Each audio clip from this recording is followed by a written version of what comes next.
Hello guys, welcome back to my channel. तो guys आपको पता है आज हमारे भगवान जी का बर्थडे है, तो उनका नाम है कृषा। आपको बता दिया था उनका नाम कृषा। तो गाइस यहाँ पर हमने उनकी पूरी डेकोरेशन की। गाइस यहाँ पर वो 2 साल के हो गए, यहाँ पर 2 साल का लिख दिया है और अभी उनको तैयार कर रहे हैं। यहाँ पर बैलून वगैरह में सेट कर दिए थे। गाइस यहाँ पर आपको डेकोरेशन कैसे लगी, तो अगर मैंने कुछ बेड्स पे लगा दिए थे क्योंकि क्योंकि मतलब सजावट के लिए यहाँ पर टॉफी हमने 2 लिखा है और यहाँ पर 2 ईयर्स लिखा है, 2 साल की होगी।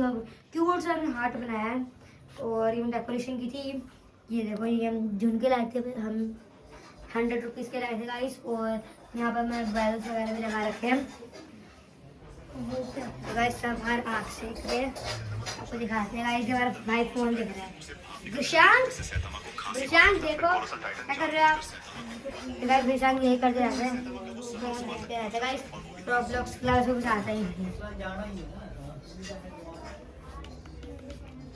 तो गाइस बाय।